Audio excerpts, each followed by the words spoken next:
I'm so bad at things now, I don't even want to serve people half the time, but I just turn around and say no. They go, how much is that? I go, not to sell. How much is that? Not to sell. How much is that? Not to sell. No, it's for sale. What are you opening for? I said, because it's my stuff, and if I want to open, I'll pay the bills here, and if I want to open, I can open, isn't it? What's on your mind this morning as you're going about your work? What are you thinking about? My bad back. You're not the only one, me too. Right. And it's been like that for 3 months. Normally it gets better after a couple of weeks, but this time it's been horrendous for the lot. So that's on my mind constantly. It's about getting it seen to, that I should. Have you ever got it seen to? No, because I know I don't need the doctor to tell me what I already know. Take 3 months off, rest yourself and see how you get on. I ain't going to do it. I'm not going to do it because he says, so there's no point in me wasting his time and going to the doctor and not doing what he advises me to do. And I don't need him to tell me what to do because I already know I've got a bad back and I need to rest it. When you say it's on your mind, is that because it's every hurts. movement, you feel it? As you can see, I'm leaning on the chair now. I'm leaning forward to take the pressure off of it. Sounds like it might only be going in one direction. Getting worse, yeah, without a doubt. But funny enough, it's moved from the right side to the left side. Who knew that? Hey? Who knew that? Oh, seriously, it was on the right side and now it's gone to the left side in the last couple of weeks. Maybe it's the body compensating. That's what they reckon. And if you look, I've watched myself in the mirror, I can feel that shoulder's down and that one's up a bit. So you can feel that you stand a bit crooked. I've looked in a long mirror and I've seen myself standing more to that side, so there's probably... What about people you know who've got bad backs? Do they give you advice like Pilates, yoga, stretches? Stretching. Most people say the same thing. You must do stretches in the morning. But it was that bad I couldn't get my boots on at one point. It's eased off massively, but I know it's still not right. I can just about bend down now to get my boots on and get my socks on in the morning. But stretching, I'm stretching a little bit to be fair, but not as much as perhaps I should. And I think people who've not been in this situation, and I've been in your situation, I was in it yesterday because my back went yesterday like a bolt of lightning. People don't realise not being able to put on your socks and your shoes, it's not only incapacitating, it's also worrying because you're like, I feel like an old person. If you break your leg or break your arm, whatever, you go to the hospital and they say to you, 6 weeks time, no problem, that'll be mended, put pins in it, whatever it might be. 6 weeks, bit of physio, you're up and running, it's done.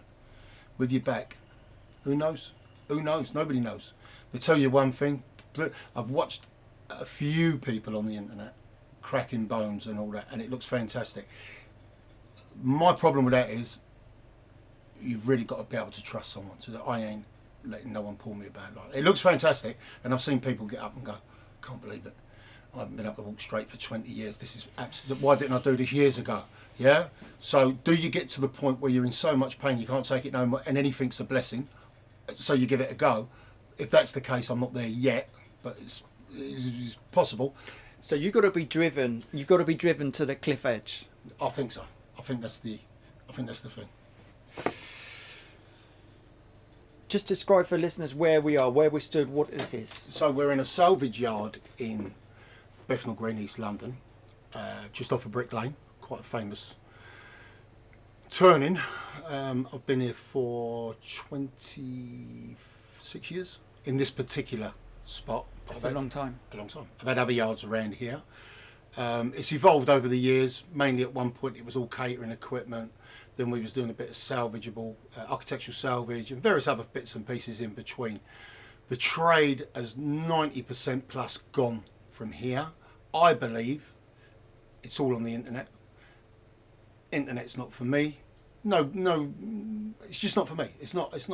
You just said yourself about interacting with people. You've come in here on the off chance. Yeah, I'm just speaking with you. Just before we recorded, we were talking about how young people book everything on how the phone. How the young people, if they can't tap the button on the phone, they don't want it. If they can tap the button on the phone and it comes up and it can be delivered by your Amazons or your Uber Eats or whoever it might be, that's for them. That's the way it's gone, and it's only getting bigger. That's not for me. Yeah. People go, oh, you're a dinosaur, you got left behind, you're frightened of technology. Not at all. We've all got our own way of doing things, and that's not for me. If I was starting out again, 100% I'd build my business like that. I'd have to. Wouldn't have an option. You want to go forward, you've got to build your business. I'm coming to the end of my working life, not the start of my working life. So I don't need to. The kids are all older, everyone's been brought up, everyone's moved away from home. So I'm doing for myself. A bit selfish, but that's the way it is. When you say doing it for yourself, just to give you something to do every day, or because no, financially I still need to do it. Right. I'm not desperate. I haven't got no kids to bring up. Is what my point is. Yeah, when you got kids to bring up, you shovel shit with the devil if you have to, or you should if that's what you have to do. They're your kids. You brought them into the world. Forget about benefits. All them people that are on benefits are not for me. This is your responsibility. They're your children. You go out and you do whatever you got to do to bring your children up. That's not rob people. I'm not talking about robbing and all that. I'm talking about going to work and physically doing whatever you have to do. And as I just said, if you have to shovel shit with the devil, that's what you have to do. As long as you bring home enough money to look after your kids. That's it. And I've done that. I've done that all my life. But now they've all moved. Most of them have moved away. There's 2 left. I'm gently persuading them to go, but they ain't got. But there's 2 left. Life's good. Everybody's working. Life's fantastic. Everybody's working. They're healthy. They're all doing good. They've got kids. So they're not just like hanging around at home and you're trying to kick them out. No. They had to come when they was little. They had to come and work with me. From 3-4 year old. My eldest granddaughter she was 16 a few weeks ago. I used to bring her work in the truck outside. I'd put in the baby seat and bring her work with me. When my daughter was working, because she had to go to work, I work self-employed, so I could work my days and bring her with me if I had to. And that's what I've done with all my kids. They had to work down here, and that was it. There was no walking about on the streets. There was no playing outs, playing sports, going here, going there. No, you're not on. If you had something specifically to go and do, you could do it. If you was doing what do you call it? Work after school, homework or whatever, homework clubs. Go and do it, no problem. Told them all, go to university, I'll pay. Go to college, I'll pay. But the minute you go, you got to pay for your own life. You got to pay for your own way in life, and that's it. So most of them have they've gone now back to study bits. Not most of them, but some of them have gone back to study bits and pieces. One he's nearly finished to be an electrician. The other fella went off to be an HGV driver. He was labouring, bumming about, whatever, going from one job to another. And I just said, do you like driving? He went, yes, we'll go and get your licence. Failed it a couple of times. I think he failed it once or twice, and then he went up again. Got it, so he's lorry driving. How does he find it? Tiring, hard, no crack, because you're in the lorry, crack is having a laugh. Or he's in the lorry all day, sees no one. All he's got is people on the end of the phone going, get to this job, get to that job, get to this job, get to that job. I've spoken to lorry drivers either when I'm hitching or in other circumstances, and they talk about how it's foot to the floor, literally, and they're given a schedule they can't keep to. So it's physically impossible to actually keep to the schedule they're given. He's in London all the time. He's on the tipper lorries, and you would get people on like his bosses. I think his governor's got a couple of 100 lorries. And they'll be not in a wicked way. I don't mean it in a bad way. They've got to push it because they've got to make the money to keep the whole company going. And I've told that to my boy. It works. It's not all about the drivers. It's not all about the people in the office. You've got to realise this is a massive company that needs to keep going. And unless he keeps pushing you all the time to keep getting the next load, get the next load, get the next load. It's not about. I don't know what profit they make. I don't know how the company runs. It's not my business. But I don't believe that they push them to the point where it's all about money for the guy that owns the company. I don't believe that. I believe he has to push it. He has to keep the machine going. You have to push it. You have to keep it. What about you and the way that you work? You talked about the family coming through this business as they were growing up. What kind of, a family's obviously different from a paid employee. Yeah. But what's your approach to work? What's work for? My old man, he had a salvage yard just down the road. And he gave us good work ethic when we was kids. Same sort of setup. He'd been in prison and various other stuff for his life. And I suppose he didn't want the team, none of his boys going to prison. And we'd go to work with him in the 6 weeks holiday when other kids was out playing. We'd be in the back of the lorry. He'd be going to work with him. So he'd give us good work ethic growing up. And I like to think that I passed that on to my gang. So you picked that up from your own experience. You're like, I'm going to take the good things. It's not conscious. It's not. That's interesting. No, okay. It's not something I ever thought about and thought, oh, my old man's done that. I've got to do that. It's only looking back as you get old. Like now, slowed down, got time to think about things, and it's then when for me personally, I look back. And I think, oh yeah, my old man done it like, oh yeah. He used to bring us to work. He used to do that. He used to do that. So it's that way of, it's not, it was never a conscious thing thinking, oh, my old man done it, so it must be right, so I've got to pass it on to my kids. That's for me personally, that's not how it was. It also sounds like in your family, both when you were growing up or when you're growing up your kids too, that you don't really think about work as something you choose one thing or the other about work is just part of everyday life. Which is what I just said to you earlier on. If someone phones me now and says, John, can you come and clear a load of rubbish for me? No problem. If someone phones me up and says, hey, in a minute I've got to go around and look at a Chinese restaurant being cleared out, they've just asked me to be there for 4 o'clock. Go around and have a look at that, clearing all that out. No problem. If you come to me and you said, so when was it? About 4 years ago now, maybe. I took all the escalators. I cut all the escalators out of BHS in Oxford Street. Oh yeah, the big shop. Yeah, shut down. They said to me, company I do work for, the company let them down. They said to me, John, can you do it? I said, yeah, no problem. He said, yeah. I said, yeah, no problem. But that's a serious job. That's what I do. Cutting out escalators. That's what I do. When people phone me up and they want something done and it's on the short term and it's this and it's that, and they say, John, can you do it? I said, yeah, no problem. We go out and we get it done. That's what we do. And all the skills you've got have just been picked up along the way. You never went to a training college. Never hardly went to school. Never been to a training college. Got no qualifications. I got qualifications to go on site now because you have to have them. But got no exams. Never done no exams at school. Not because I want to. Looking back now, I was absolutely useless. But I do believe now, what I was just saying about thinking back, quite possibly I had dyslexia. I believe, because over the years I taught myself to read more and more, picked up books, newspapers, and so on and so on and so on. When I hear people talking about dyslexica, I think, oh yeah, that sounds like me. That sounds like, oh yeah. Teachers were bullies in school. They would bully you into doing stuff, which I didn't again know then what was happening. But when you look back, that's now, interesting. Yeah. So your school experience with your teachers was overwhelmingly negative. Negative, 100%, 1,000,000%. Couldn't wait to get out there. So you don't think about teachers as bullies, but no, but that's what I'm saying. But it's only looking back at the time. At the time, I wondered why they was doing that. Especially we had a French teacher, bullies, just absolute. If it was my kids now, I would. I think it was the eldest girl, I think it was Danielle, when she was picking her exams, I remember going up to school and we were sitting in the school, conversation, blah, blah, blah, and the teacher went, oh, yeah, pick what you want to do, or pick what way courses or whatever. So I'm sitting there listening to it and he goes, oh, yeah, pick them. So I said, well, that ain't right, is it? He went, what do you mean? I said, you're telling her to pick courses. What about if she don't like them? Oh, no, you got to do them. I said, no, she ain't. No, she ain't. Most definitely she ain't. He went, yeah, but I said, no. I said, if she doesn't like them, she ain't doing them. He went, what do you mean? I went, let me tell you something. I said, there is no way that she's going to sit for the next few years doing a course that, don't get me wrong, she can give it 6 months because you don't know if you like it. What you choose, and this is what I try to get through to them, what you choose in your brain is what you like. How do you know you like it until you do it? And if you don't like it, why should you be made to carry on doing it? And I said, no, it ain't happening. He went, well, I do agree with you. We'll have to try and sort something out. So he did finish up. She actually stuck to it anyway, but all I was trying to get across was she ain't sticking to it. If she doesn't like it, she ain't doing it, and that's the end of it. That's interesting, because I thought what you were going to say, describing the scene of being there with the teacher and your daughter having the options, is I thought you were going to say, and it was so nice to hear that she had lots of options because I had no options. No. Even at that stage when they was at school, I could sense the bullying.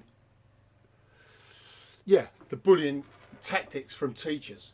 Come do my class. Come and do my class. You have a sports teacher. Come and do my class. Come and do. Well, I'll give you the. Then you got the English teacher. Come and do my. Whoa! Slow down. You should be. This is what we can offer you. Mm-hmm. Yeah. Don't just pick all the best students that you think are going to do well in your class. This is what we can offer you. If you come along, we'll try and show you. And this is what we can do, and we can do it together. It's not about the teacher only wants to look good. I want to pull out all the best. Do you remember how you felt at school when you worked out in your head that this was not an environment you liked, but you had to be there because of the law? You've got to be in school. Do you remember? Yeah, I remember going home to my mum and saying, "I've had enough of it." She went, "We're going to get yourself a job then." That was it. Them days you get yourself, you just literally walk into a building site and get yourself a job labouring. 15 wouldn't make no difference. You just walk in 16, 15, 16. You just walk in, no paperwork, no. Yeah, where do you want to start, mate? Yeah, all right, no worries. Be here tomorrow morning. And that's what you did. And that's what I did. Because she would be the same. You ain't hanging about on the streets. Don't bring no trouble to the door. Don't want no aggravation. If that's what you want to do, go and do it. It sounds like a very simple kind of set of rules that you were given by your folks. I think. No, my mum and dad were split up anyway. But I think, again, it's always looking back. I just think in the 70s you could do whatever you wanted. There was no one really no one really cared, I don't think, you know. It wasn't, if you want to go to school, go to school. If you don't want to go to school, don't go to school. But don't be going to get yourself in any trouble. Go out and get yourself a bit of work if that's what you want to do. There's not everybody's academic, are they? That's the thing, you know. Some people just want to do a bit of practical work. Looking back, however, looking back now, I promise you, if I had my time again and I could do, not schoolwork, but I could, if I was good at, I don't know, reading, whatever it might be, in school, I'd take the options and do it again, all day long, all day long. If a teacher could have took me and said to me, look, no, there's something wrong here. Let's try and get something sorted out here because you're not. Maybe I'm wrong. Maybe I wasn't. But that's what I think now. And is that because you reckon, or you feel that there was more to you that could have been fulfilled by that? Oh, 100%, 100%. Yeah. 100%. That's frustrating. That's Yeah, frustrating to 100%. feel that. To feel that I could have been given more when opportunity. people go to you, but it's not too late. You can still do. You can still. It takes a lot of energy. It takes a lot. I'll be 60 in a couple of weeks. I'll be 60, and it takes a lot of energy to go back and want to start doing things. I often think about. Oh yeah, maybe maybe I should have gone and done a class or something, you know. But maybe I should have gone and done a class, but I'm not. I'll wait for that call. I'll wait for that call. If I can get it on. Yeah, I should have gone and done a class or something like that, maybe. Still not too late. Maybe I will. Who knows? I remember a friend of mine saying to me a few years ago, he had a team at his work, and he said, I know they're quicker than me because they're younger. Yeah. He said, I'm getting to the age, in my kind of late 40s to 50s, I'm getting to the age where I'm slower. I can't do what they can do. I know it. I know they're better than me. And I think there is that realisation sometimes when you get to a point in life where you're like, actually, this is my back. That's what's brought it back. That has brought it home to me in the last few weeks. Thinking I was never going to retire, but I've come to the conclusion perhaps the job's going to retire me. Yeah, before I decide to retire. But it's not as a, like people go, no, you've just walked in here. Go, oh, fascinating, lovely stuff. This, that, and the other. But this is what I tell people. I don't know if I've done it that long that I've come to like it, or did I like it when I first started doing it. Give me 1 minute. I'm coming. Or did I? Well, I can't do that. I don't own the road, so you'll have to find somewhere to park. There's nothing I can do. And you sell from a tree. I don't know what you want me to say. Oh yeah, sit in the car. Yeah, no problem. Sit in the car. Help yourself. Yeah, I don't. Yeah, that was always my thing. Did I do it that long that I've come to like it? I don't know. You've been through a few different. You said you did catering. You've sold different things from out of this yard. Yeah. So you do change. You can like change direction and go I'll bring in a different product. I'll shift a different thing. Yeah. So you're quite quick at reacting to. Proactive, definitely not. It's a case of I don't look round and go, oh look, there's a trend going on. There's this or it's that. Someone phoned me the other week. As you can see, all these fridges here. They was clearing out hotel in up near Marble Arch. And they phoned me up and said, John, look, there's a load of TVs and fridges and whatever. Just come take them. So I went up to them. I don't know what I'm going to do with them. But I know I've got a spot here. So I just bring them down here and then wait. Someone might come in one day and buy them. And they might not. And I might finish up having to pay to dump them. But such is life. That's a risk that you must have learnt through all of your experience. So we're surrounded by stalls, lights, aeroplanes hanging, road signs, floor mats, bowler hats, a deer hanging. Anything and everything is in this yard. And there is somebody for everything. However, it depends on how long you have to hang on to it for, whether it makes financial sense. I own this yard. As in terms of space, you keep bringing stuff in. Well, the thing is, I own this yard. Right. If I was renting this yard, it wouldn't make sense. So it'd all finish straight up in the tip as I pick the stuff up. When I'm doing my rubbish jobs or whatever, it just goes straight to the tip and dump it. That's it. Why do you call it a yard, not a shop? Because it used to be a yard. Like a physical yard? Yeah. Before the roof was on it, it was next door used to be a car park, and this was an open park yard for parking lorries. And where that building is now was a car park. Where them houses are at the front was all warehouses, Bacon Street from one end to the other. And every turning in Brick Lane and off of Brick Lane was a Sunday market. Every turning, without fail. Come in now. What people fail to realise is, because you do get sometimes Americans come in, Canadians. Oh, where's the Sunday market? Sunday market's gone, mate. No, the famous Brick Lane. No, you're in it, and they're looking, because all markets today getting back to youngsters, food markets. They're not markets what we knew, where you could literally go and buy, as you've just pointed out what I've got in here, you would go and find anything and everything. That's gone. All markets are now. People, youngsters saying now, oh, let's go down the market, whatever market it might be. And you go to any market, and then 90%, and if not more, predominantly food-based markets. So you walk through, you have something to eat, and they walk through, and they chew the fat, and they have a chat and chat. They get off at Liverpool Street Station. They come into Wentworth Street. There's a little bit of stuff in Wentworth Street, but not a lot. Come through Wentworth Street, into Commercial Street, into Hanbury Street, through the Brick Lane Brewery. All food. This is all food. Come up Brick Lane. All food. Coming out of end of Brick Lane and go into the flower market, Columbia Road Flower Market. Obviously all flowers. That's why they call it flower market. So they'll make their way into that. And you see them come back with bunches of flowers and coffees. But nobody's actually buying items. Because as I said, if it's not on the phone and they can't press the button, they're not interested in it. They want it delivered. Come to the door. Oh, look at that. The excitement, I believe the excitement for them is opening the parcel. You've been around this area all your life. Yes. Working life, all my working life. Do you lament the changes, or do you just shrug and go, them's the changes? Them's the changes, isn't it? It's all good. It's all good. Time moves on. Everything moves on. I was brought up in a block of flats in Limehouse. Down by the river. Down by the river. Between the Isle of Dogs and the River Thames. And that is now the Limehouse link. So they knocked all the flats down above and they built all them new buildings up there and whatever. And my mum still arcs on. She's 80. And she still goes on about the old days. Forget that. It's moved on for the better. Look at what's around you. Yeah, all right, you got left behind. But you know what? That's what happens. That evolves and people get left behind. And it's what's there for the next generation. It might have been simpler in the 70s, but it doesn't mean it was better. It's interesting you say that. Because I would have thought if you lived in one area and saw all the changes, there would always be a bit of things ain't what they used to be. No, things ain't what they used to be. But things are not, my point is, things are not supposed to be what they used to be because they'd stand still and everything would always be the same and nothing could ever change. What's the point in that? If it changes, it could change for the better. There are going to be people that are left behind. It could change for the worse. I don't know. Nobody knows until it's changed. How does it make you reflect on yourself as an individual? You're here every day. You've been here every day for years and years. How does it make you think about yourself and your role in the world and everything? All these changes.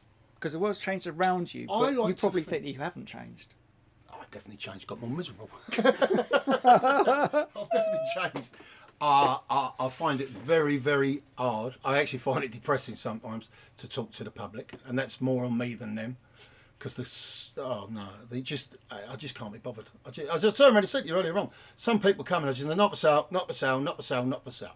It doesn't matter if they're black or white. It doesn't matter if they're a man or a woman. It doesn't matter if you're Chinese or Bengali. I don't care where you're from. If I can't be bothered, I can't be bothered. But that's my right. Because I've been at work all my life. I never asked no one for nothing and I never took nothing. I done what I had to do. So as far as I'm concerned, my right is to serve you or not serve you. If you want to come in, if they come in and they're nice people, I'll talk to you nicely. If they come in and I just think they're taking a piss, I just think, do you know what? F off, I can't be bothered. I just can't be bothered. So reflecting back, I'm all right. I'll get on with most people. I'm all right, I think. When you were younger, I'm not disappointed with the way things have turned out either. Don't get me wrong. I'm not saying I'm disappointed with the way my life has turned out or anything like that. I'm all right. Well, it's good. When you were younger, you probably would have put in the extra effort and you would have been... Oh, 100%. I needed the money. I told you, I've got 5 kids to bring up. Oh, 100%. I was there from early in the morning to late at night and I would have been out picking up loads all day long, delivering. Anyone will tell you the same thing around here. They see me all the time. I was out night and day because I had 5 kids to bring up. But you were driven. I was driven. I had a purpose. There was a reason to do it, and that's my point. I brought up 5 kids in a 3-bedroom. If I hear one more whinging bastard moaning about, oh, I've got 2 kids, I'm in a 1-bedroom, or I've got 3 kids, I've only got 2, but do you know what? You don't have to live like a pig. That's down to yourself. Sort yourself out, sort your life out, and sort your ass out. That's it. Stop waiting to get handouts from the benefit. No, go and do what you got to do for yourself. Make a life for you and your kids. Show your kids, look, if you do this and you do that, it's going to be all right. You're going to be all right. You know what I mean? Just push forward. Did your dad have the same set of values? Would the same speech have come from him, or would he have come from a different direction? Would he have said, I don't know. For instance, you said he was inside for a bit. Did he have an important thing to say to you about that or not? What did he say? When my girlfriend got, at the time, it was my girlfriend who got pregnant, the only bit of advice my old man ever gave me, you made your bed, you better lie on it. How about that? And that was the only thing he ever told me. I think we knew, I don't know. I don't remember him ever saying it, but I think he just knew that not to get in no trouble. I don't know why, but I don't know. It's also interesting you say that he didn't give you advice, because I'm just thinking as a parent, I don't remember. You're always full of advice. You're always like, I learnt this and don't do different that. Generation, and if you do this, different you do generation, that. my old man. Different generation. In what sense? In no hugs, no kisses. It's all that. It's no. There was a different generation then. So he's passed away now. He's 7 years, I think, maybe. Oh, he was 76. Sorry to hear he's gone. So, but they come from a different generation. When Just you say, after the war, he would have been born, I suppose. Just explain it a bit for people who might not. Bit harder, maybe a bit, but not meaning to be harder. Just the way that they would have been brought up round here. There was nothing. He only was brought up down the road here, so there was nothing round here. Anything you wanted, you had to fight for, and if you didn't fight for it, you wasn't getting it. So it's that old. I think it was that old struggle. Go out and get it. Go out and get it mentality. You know. I think I would imagine. He never said, but I would imagine that's the way it was for him. So you brought up 5 kids. You must have thought of some things like I'm going to be different from my dad in some things. Like maybe more hugs. Bit more. I like to think I give them a bit more affection. Yeah. You'd have to ask them, but I think no. Well, but I can't say it myself. But I consciously did try to do that. Yeah. Yeah. I consciously tried to spend time with them, and what I've never said my old man didn't, but. My old man, he never lived with us anyway because him and my mother had split up. But maybe it was a case of we'd only see him at the weekend, so it was I don't know. And I got half brothers and no sisters, got some half brothers, so it was a bit. I don't know. It was all good. It's all good. Like, I'm not grabbing. I'm not moaning. I'm not bitching. It's all good. It's all good. It's life, isn't it? It's just life's experiences. I mean, something that comes back through and through this conversation is you're pretty resilient. Whatever life throws at you, you're like, just power through, push forward. Don't stop. Don't bitch. Don't moan. I can't stand people. Oh, and they're all looking at me. I want to know. Oh, fuck off. Can't lift you. Just do what you got to do for yourself, you know. Yeah. Listen, there's people that are sick. I get all that. There's people that are sick and they need their benefit money and whatever. And they're disabled.